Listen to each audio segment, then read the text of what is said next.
नमस्कार दोस्तों, welcome to सरकार स्टडी बेस। तो चलिए दोस्तों, अब हम पढ़ने वाले हैं यूनिट 2 के अंतर्गत हम अगला टॉपिक पढ़ेंगे। अब यूनिट 2 जो हमारी है पेपर 2 की चल रही है, ये तो आपको पता होगा। पेपर 2 GS2 जो है उसके अंतर्गत हम देख सकते हैं हमको जो पार्ट ए है, पार्ट ए और पार्ट बी है। पार्ट ए हमारा चल रहा है, पार्ट ए के अंतर्गत यूनिट 1 हमारी ऑलरेडी कंप्लीट हो चुकी है। अब हम पढ़ रहे हैं यूनिट 2, जिसके अंतर्गत आपने देखा होगा इलेक्शन कमीशन ऑफ इंडिया यानी कि भारत का निर्वाचन आयोग हमारा कंप्लीट हो चुका है। नियंत्रक एवं महालेखा परीक्षक जिसे हम कैग बोलते हैं, ये भी कंप्लीट हो चुका है। संघ लोक सेवा आयोग UPSC ये भी कंप्लीट हो चुका है। फिर मध्य प्रदेश लोक सेवा आयोग, ये इसी के साथ हमने कंप्लीट किए थे और इसके जस्ट पहले हमने नीति आयोग पढ़े हैं।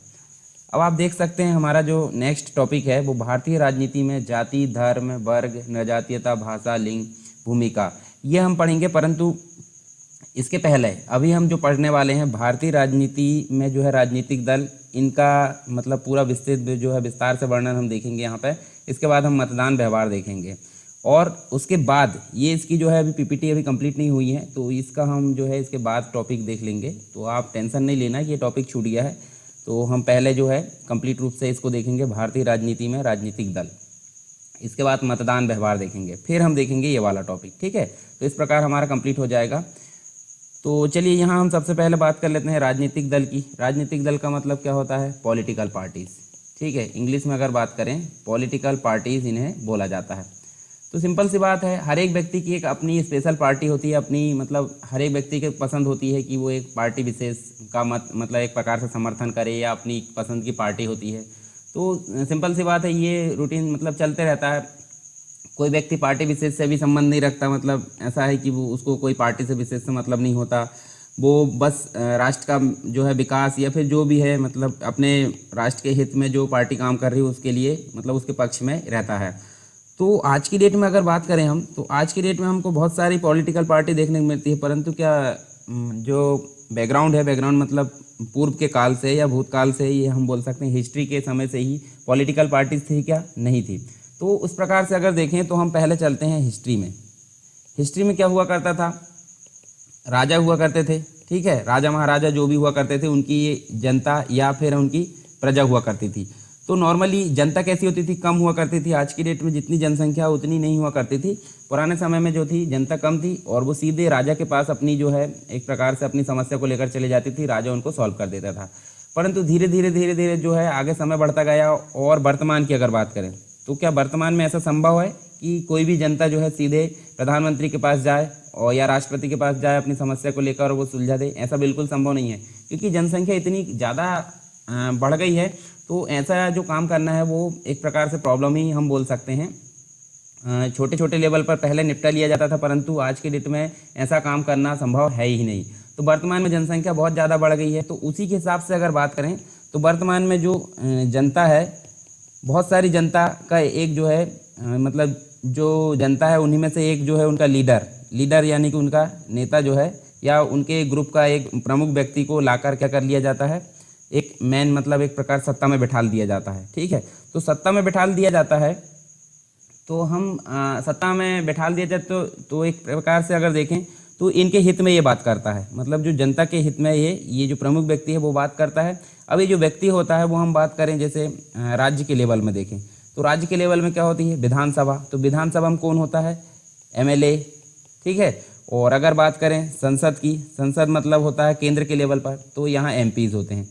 तो देखिए जनता का जो ग्रुप है, ग्रुप में से एक व्यक्ति निकल कर आया जो उनके हित में बात करेगा, यहाँ पे मतलब गवर्नमेंट के सामने रखेगा उनके हित की बात को और उनकी समस्या को सुलझाएगा। तो राज्य के लेवल पर उस व्यक्ति को बोला जाता है MLA और मतलब एक प्रकार से केंद्र के लेवल पर बोला जाए तो MP बोला जाता है, मेंबर ऑफ पार्लियामेंट या सांसद हम बोल सकते हैं।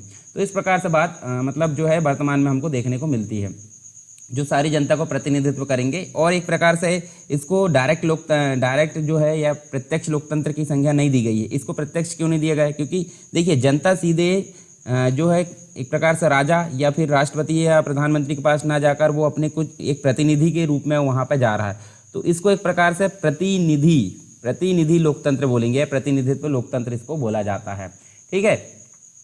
अब यहाँ देखिए जब बात हुई एक जनता के मतलब एक ग्रुप के जो नेता है उनको लाने की, तो नेता को लाया कैसे जाएगा? नेता को लाने के लिए सिंपल सी बात है, इनके लिए एक पार्टी की ज़रूरत पड़ेगी। तो धीरे धीरे जो है पार्टी का यहाँ विकास होने लगा। तो पार्टी कैसे, जब पार्टी बनी तो पार्टी एक प्रकार से एक विशेष फोकस होता है पार्टी का, तो वो हम देख सकते हैं अलग अलग प्रकार से हर एक जो है एक प्रकार से फोकस होता है पार्टी का, जो कि राष्ट्र को एक प्रकार से राष्ट्र का जो उद्देश्य है उसको पूरा करने के हित में ये काम करती है। तो इस प्रकार से हम देख सकते हैं। तो पार्टी जो है स्टेट में और राज्य में हमको बहुत सारी संख्या में आज के डेट में देखने को मिलती हैं, जहाँ पर देखें तो जो प्रतिनिधित्व लोकतंत्र है उसके रूप में हम देख सकते हैं। अब देखिए भारत में डायरेक्ट या प्रत्यक्ष लोकतंत्र की जो व्यवस्था है वो क्यों नहीं की गई। तो भारत की जनसंख्या बहुत अधिक है, जहाँ पर जनसंख्या जो रहती है बहुत कम रहती है, वहाँ पर हम देख सकते हैं प्रत्यक्ष लोकतंत्र की व्यवस्था हमको देखने को मिलती है। जैसे बात करें स्विट्जरलैंड की, तो स्विट्जरलैंड में हम देख सकते हैं वहाँ पे क्या होता है, डायरेक्ट लोकतंत्र मतलब हम बोल सकते हैं प्रत्यक्ष लोकतंत्र की व्यवस्था वहाँ देखने को मिलती है, जहाँ पर सीधे जनता जो है अपने राजा से संपर्क कर सकती है, अपनी समस्याओं का निराकरण करने की बात कह सकती है, और वहाँ पे इस प्रकार की व्यवस्था आसानी से सॉल्व भी की जाती है, मतलब मेंटेन हो जाती है वहाँ पे। और इंडिया में अगर बात करें यानी कि भारत की बात कर लें, तो भारत में हमको अप्रत्यक्ष लोकतंत्र देखने को मिलता है। अप्रत्यक्ष कैसे, क्योंकि जनता जो है, जनता अपने जो एक प्रकार से प्रतिनिधि उसको चुनकर केंद्र में शासन करने के लिए भेजती है। तो एक प्रकार से यहाँ मेन जो गवर्नमेंट है उससे संपर्क ना होकर जनता का किससे है, अपने प्रतिनिधि से है। तो इस प्रकार बोले तो एक अप्रत्यक्ष लोकतंत्र हम भारत के अंतर्गत बोल सकते हैं। अब पार्टी जो है, पार्टी हमको वर्तमान में देखने को मिलती है। देखिए 2014 का जो चुनाव हुआ था उसमें 7 पार्टी देखने को मिली थी, परंतु 2019 का जो चुनाव हुआ है उसमें हमको 8 नेशनल पार्टी देखने को मिलती है।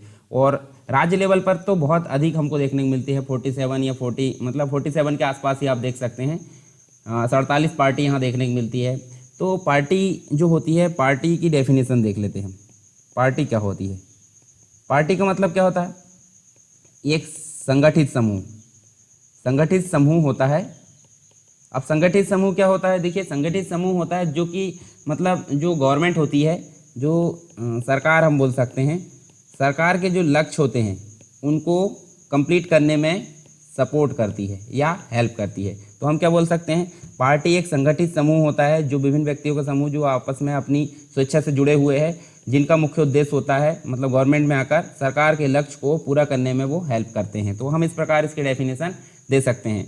जैसे इंग्लैंड की अगर बात करें तो इंग्लैंड में हमको क्या देखने को मिलेगा, इंग्लैंड में हमको 3 पार्टी देखने को मिलेगी।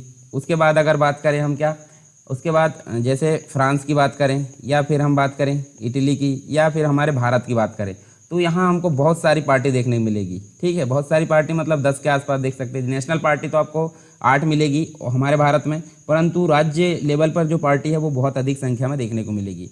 इसके अलावा हम देख सकते हैं जैसे यूएसए की अगर बात करें तो यूएसए में मात्र 2 पार्टी सिस्टम देखने को मिलता है।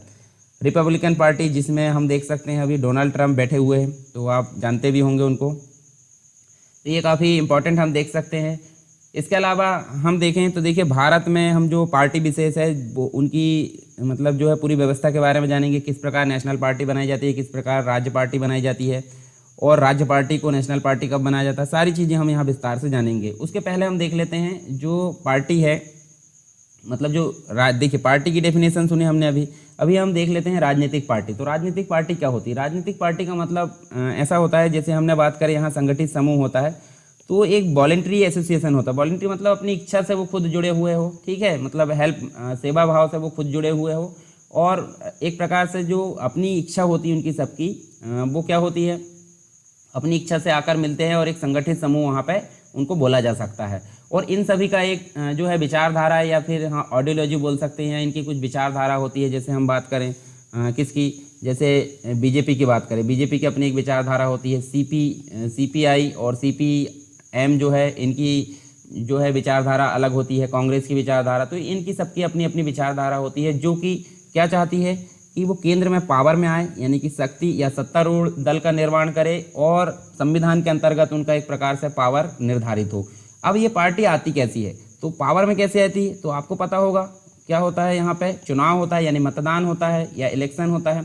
इलेक्शन के फलस्वरूप हम क्या देते हैं, वोटिंग करते हैं, मतलब हमारी जो पसंदीदा पार्टी होती है उनको हम क्या करते हैं, वोटिंग करते हैं। और फिर बाद में जो है राष्ट्रीय हित को बढ़ाने के लिए, राष्ट्रीय हित में काम करने के लिए ये क्या करती है, ये पावर में आती है और आगे चलकर धीरे धीरे हम देखें तो मतलब ये अपना काम करती है।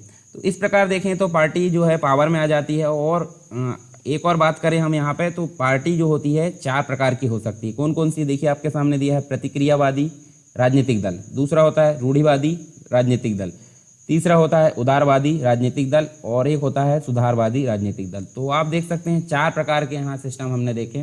तो प्रतिक्रियावादी का मतलब क्या होता है? प्रतिक्रियावादी जो राजनीतिक दल है वो क्या चाहते हैं, वो सुधार विरोधी होते हैं। सुधार विरोधी का मतलब होता है जो सिस्टम जैसा चला आ रहा है वैसा ही चलने दो।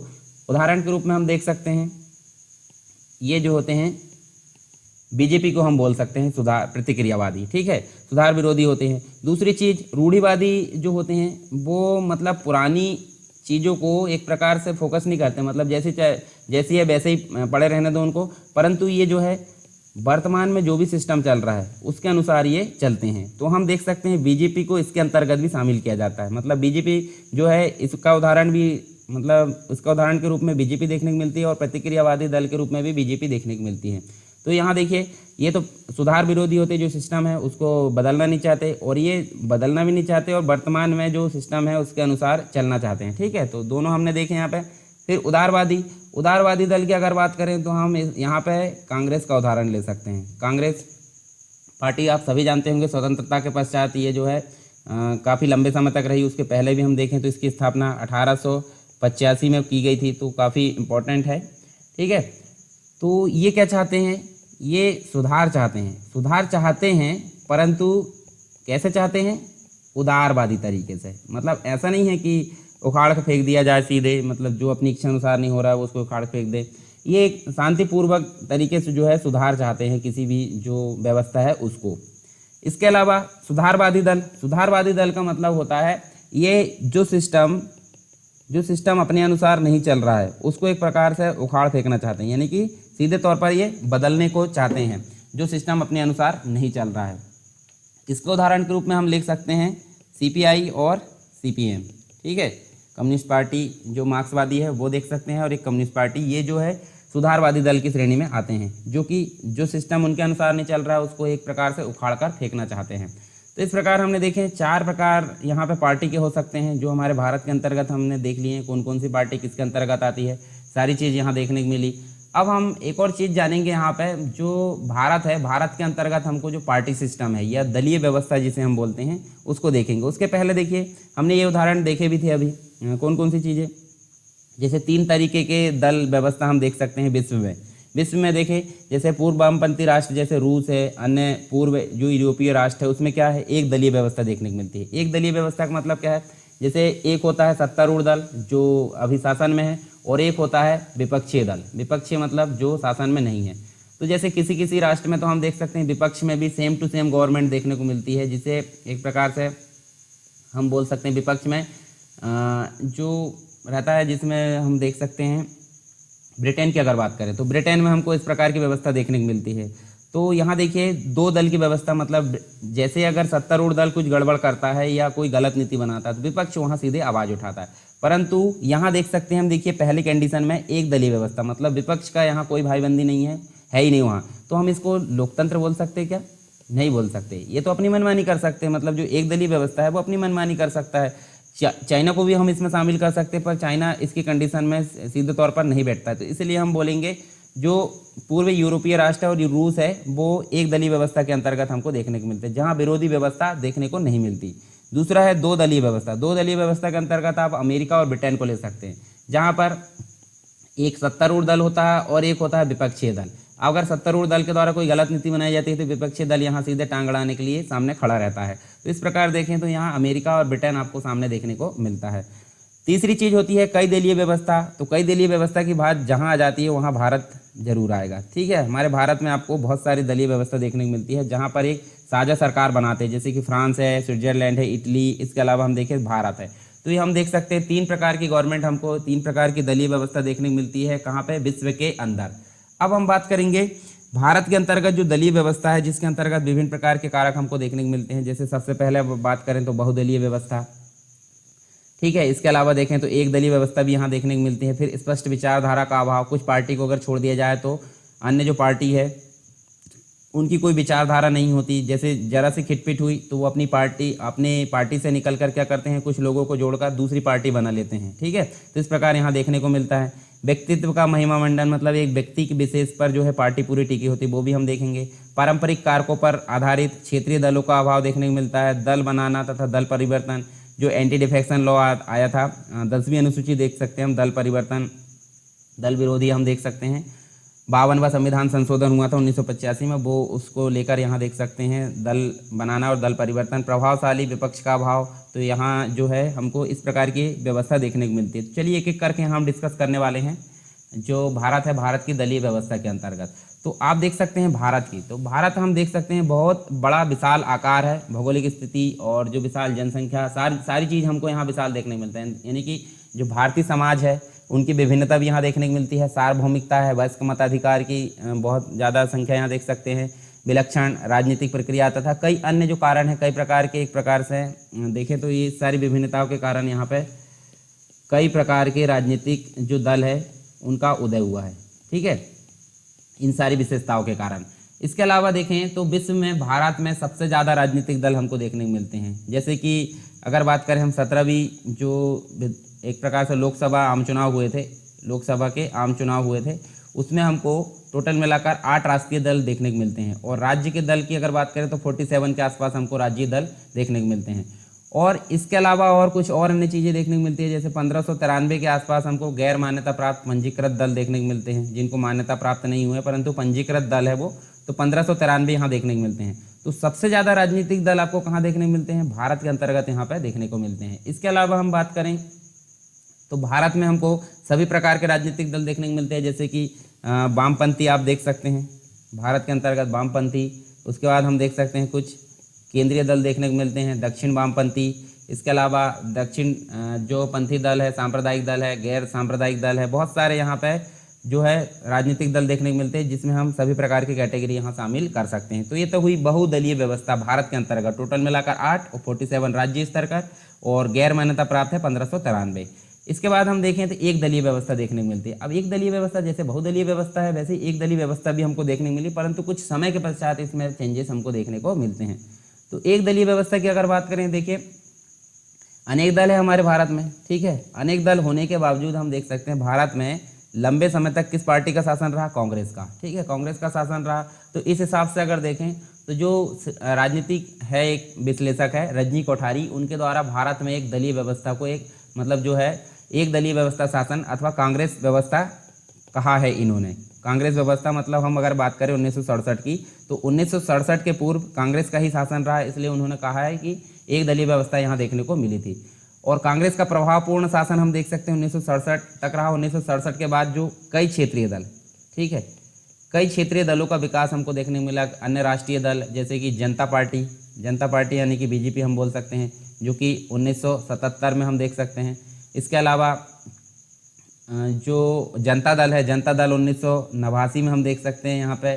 उसके अलावा 1991 में भाजपा जैसे जो प्रतिद्वंदी है यानी कि विपक्ष है, उनका पूर्ण पार्टियों के रूप में उदय हुआ, और उन्हीं के विकास के कारण कांग्रेस में क्या हुई, मतलब एक प्रकार से उनकी कमी आना शुरू हो गई कांग्रेस की, ठीक है। वर्तमान में अगर बात करें, जैसे कि मैंने पीछे बात किया था, तो 8 राष्ट्रीय दल देखने को मिलते हैं, ठीक है। 47 के आसपास लगभग हमको राज्य स्तर की जो दल है, हम यहाँ देखें तो ये मिलते हैं राज्य स्तर के दल 47 के आसपास, और 1593 के आसपास हमको गैर मान्यता प्राप्त दल यहाँ पे देखने को मिलते हैं, जो कि हमने पिछली स्लाइड में देखे थे। तो लंबे समय तक कांग्रेस का शासन रहा, इसलिए एक दलीय व्यवस्था यहाँ पे बोला जाना तय है। फिर अगर बात करें नेक्स्ट, तो नेक्स्ट हमको देखने को मिलता है स्पष्ट विचारधारा का अभाव। कैसे? कुछ पार्टियों को अगर छोड़ दिया जाए, जैसे बीजेपी है, सीपीएम है, सीपीआई है, जो इनको छोड़ दिया जाए तो इनकी विचारधारा स्पष्ट है, परंतु इनके अलावा कुछ पार्टी जो है उनकी कोई स्पष्ट विचारधारा नहीं है। कहने का मतलब है कि इनकी मतलब अन्य सभी की मिलती जुलती विचारधारा है, और कुछ असमानता भी हमको देखने को मिलती है। काफ़ी समानता देखने के बाद भी असमानता देखने को मिलती है। तो इनकी कोई स्पष्ट विचारधारा नहीं होती, इन पार्टी को छोड़ दिया जाए तो होता क्या है, जैसे मान लीजिए कोई व्यक्ति है यहाँ पे, उसका थोड़ा सा अपमान हुआ या कोई ज़रा सी खिटपीट हुई, तो वो अपनी पार्टी से निकलकर दूसरी अन्य पार्टी बना लेते हैं। इस प्रकार बहुत सारी पार्टी का जो है विकास हमको देखने को मिलता है, जिनका कोई स्पष्ट विचारधारा नहीं होती है, ठीक है। इसके अलावा व्यक्तित्व का महिमा मंडन। व्यक्तित्व का महिमा मंडन का मतलब क्या होता है? जैसे बहुत सारी पार्टी हमने देखे हैं जो कि एक प्रकार से श्रेष्ठ व्यक्ति के चारों तरफ वो घूमती है, मतलब दल तथा उसकी विचारधारा से ज़्यादा महत्वपूर्ण हो जाता है जो उसकी व्यक्तित्व है वो उसका, ठीक है। तो जैसे बीजेपी की बात करें तो बीजेपी में हम देख सकते हैं जो नरेंद्र मोदी है प्रधानमंत्री, उनके बल पर जो है बीजेपी टिका हुआ है। फिर उसके बाद आप आम आदमी पार्टी जो अगर देखें तो अरविंद केजरीवाल के बल पर जो है आप पार्टी टिकी हुई है। कांग्रेस की अगर बात करें तो जहाँ तक देखें तो जो राहुल गांधी है उनके बेस पर यहाँ पार्टी टिकी हुई है। तो यहाँ व्यक्ति विशेष पर जो है पार्टी टिकी हुई है। भारत के अंतर्गत ये विशेषता देखने को मिलती है, व्यक्तित्व का महिमा मंडन। इसके अलावा यहाँ हम देखें तो पारंपरिक कारकों पर आधारित यहाँ देख सकते हैं, जैसे पश्चिमी देशों की अगर बात करें, पश्चिम मतलब यूरोपीय देशों की बात करें तो यहाँ राजनीतिक दल मतलब जो है सामाजिक और आर्थिक, और साथ में अगर बात करें तो राजनीतिक कार्यक्रमों के आधार पर बनते हैं। दूसरी ओर अगर भारत की बात करें तो भारत में क्या है, बहुत सारे दल हमको देखने को मिलते हैं, बहुत अधिक संख्या में दल का गठन देखने को मिलता है, जो कि हम देख सकते हैं धर्म पर आधारित होते हैं, जाति पर आधारित होते हैं, भाषा पर आधारित होते हैं, संस्कृति, नस्ल, इन सभी के आधार पर यहाँ पर दलों का निर्माण होता है, जो कि अपने धर्म विशेष, अपनी जाति विशेष, भाषा, इनको फोकस करने का काम करते हैं। तो देखिए पारंपरिक जो कारक है उसमें भारत देखिए यहाँ पे हम देख सकते हैं, परंतु पश्चिमी देशों में सामाजिक, आर्थिक और राजनीतिक जो व्यवस्था है उस पर फोकस करने का काम करते हैं। उदाहरण के लिए हम देख सकते हैं जैसे भारत में हम देख सकते हैं, देखिए हमको शिवसेना देखने को मिलेगी। उसके अलावा देखें तो मुस्लिम लीग जो बनाई गई थी वो भी एक प्रकार से धर्म को लेकर बनाई गई थी। हिंदू महासभा की अगर बात करें तो हिंदू महासभा भी हम इस प्रकार देख सकते हैं। अकाली दल, मुस्लिम मजलिस, Bahujan Samaj party, Republican party of India, Gorkha league, ये सभी जो है इसके उदाहरण के रूप में देखने को मिलते हैं, जो कि एक प्रकार से पारंपरिक कारकों पर आधारित क्षेत्र मतलब एक प्रकार से दल यहाँ निर्माण किया गया है। फिर बात करें नेक्स्ट जो होती है क्षेत्रीय दलों का अभाव। क्षेत्रीय दल मतलब होता है जो भारत है, भारत के अंतर्गत दलीय व्यवस्था के एक प्रकार से दूसरा प्रमुख लक्षण हम इसको बोल सकते हैं, जो कि राज्य स्तरीय दलों का उदय और उनकी बढ़ती भूमिका यहाँ दिखाता है। जैसे हम देखें यहाँ पे तो कई प्रदेशों में सत्तारूढ़ दल, जैसे कि उड़ीसा की अगर बात करें तो उड़ीसा में हमको यहाँ पर सत्तारूढ़ दल के रूप में यहाँ देखिए बीजेडी, ठीक है, देखने को मिलता है। आंध्र प्रदेश की अगर बात करें तो आंध्र प्रदेश में हम देख सकते हैं तेलुगु देशम पार्टी देखने को मिलता है। तमिलनाडु में अगर देखें, तमिलनाडु में आप देख सकते हैं डीएमके, AIDMK। इसके अलावा हम देखें तो पंजाब में हमको अकाली दल देखने को मिलता है, असम में असम गण परिषद। उसके बाद देखें तो हम देख सकते हैं जम्मू कश्मीर में नेशनल कॉन्फ्रेंस देख सकते हैं, बिहार में जनता दल। ये सारे हमको एक प्रकार से सत्तारूढ़ दल देखने को मिलते हैं, क्षेत्रीय मतलब एक प्रकार से सत्तारूढ़ दल देखने को मिलते हैं, जिसमें हम देख सकते हैं क्षेत्रीय दलों का अभाव यहाँ देखने को मिलता है। चलिए यहाँ देखें दल बनाना तथा दल परिवर्तन, ये हम देख सकते हैं 10वीं अनुसूची में देखने को मिलता है। 52वां संविधान संशोधन हुआ था 1985 में, उसके तहत इसको जोड़ा गया था।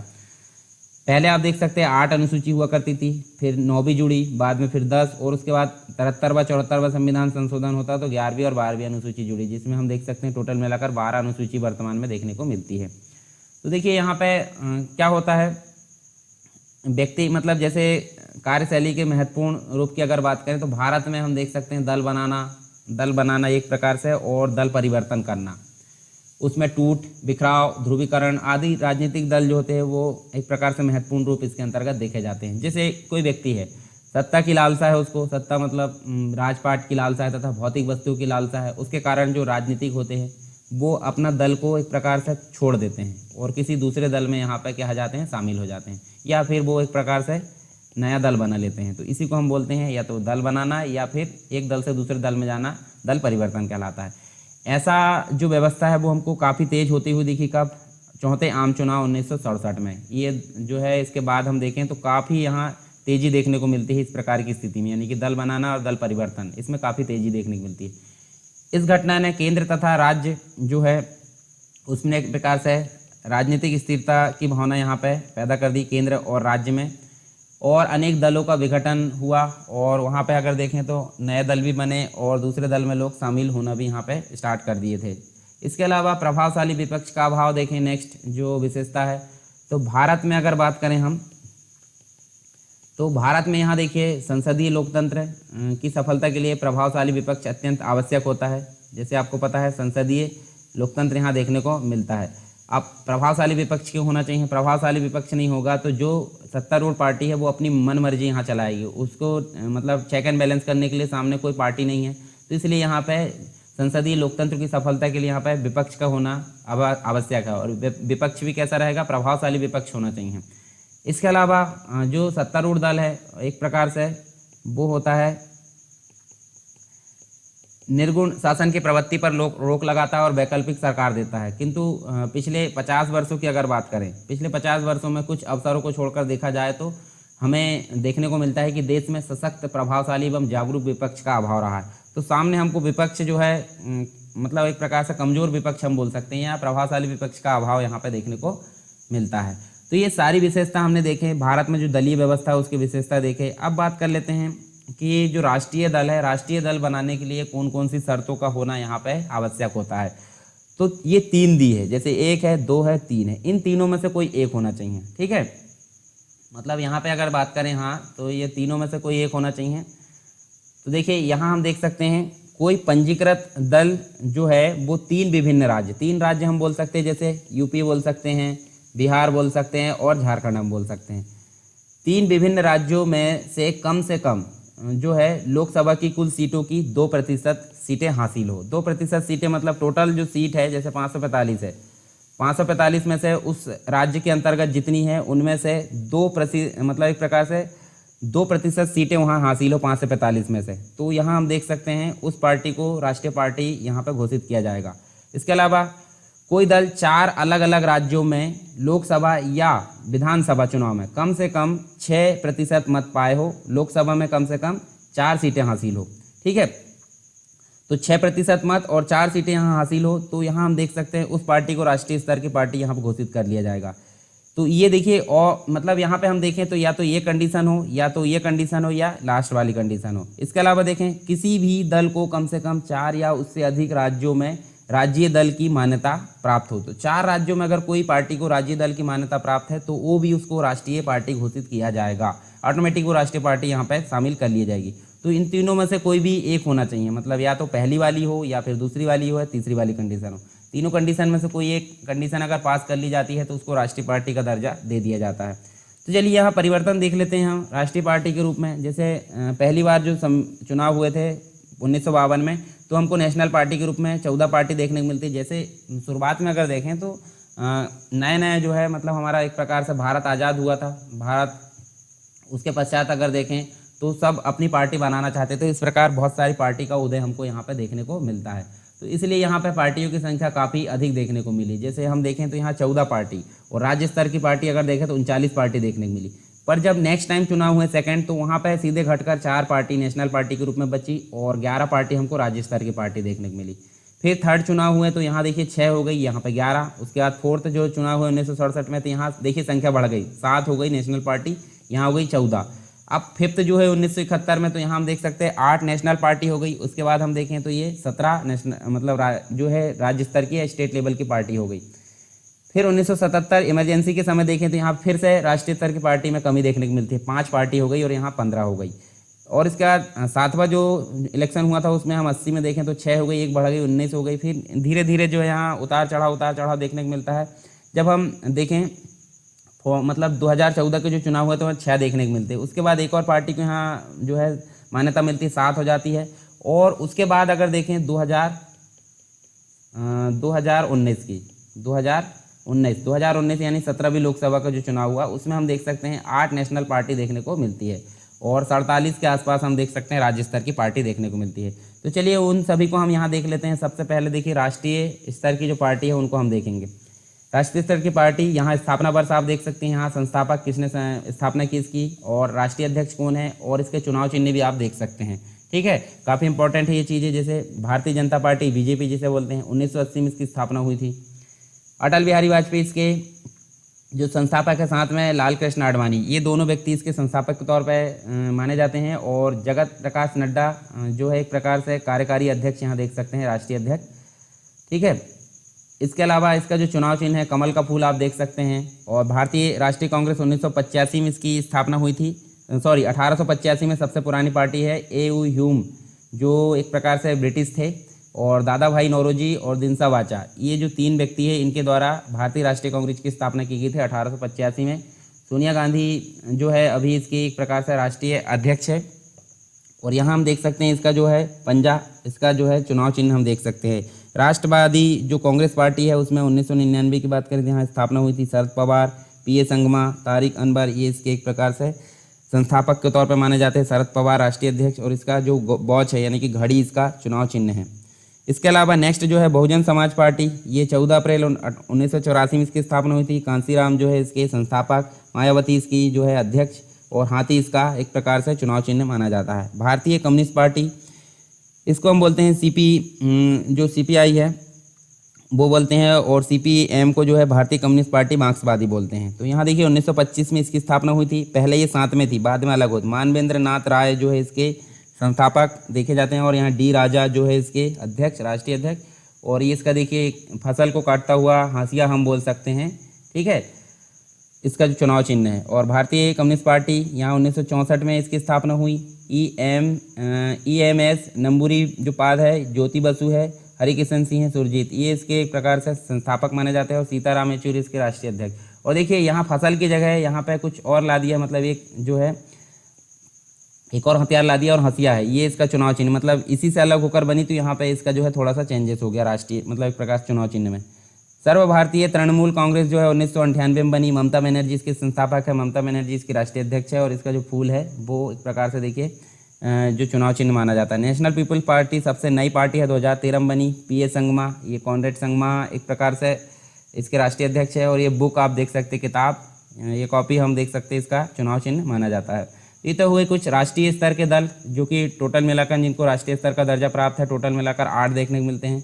अब राज्य स्तर की बात कर लेते हैं। तो राज्य स्तर में आपको देखने को मिलता है यहाँ पे मतलब वे दल जिनके एक प्रकार जिनके पास जो है एक राज्य, मतलब एक राज्य में पर्याप्त वोट या फिर सीटें हो, उन्हें चुनाव आयोग द्वारा, मतलब जो इलेक्शन कमीशन है, इलेक्शन कमीशन ऑफ इंडिया के द्वारा राज्य पार्टी के रूप में अधिकृत किया जा सकता है। ठीक है, पर्याप्त वोट या फिर सीटें उपलब्ध हो तो इलेक्शन कमीशन ऑफ इंडिया के द्वारा उनको राज्य पार्टी का दर्जा दिया जा सकता है।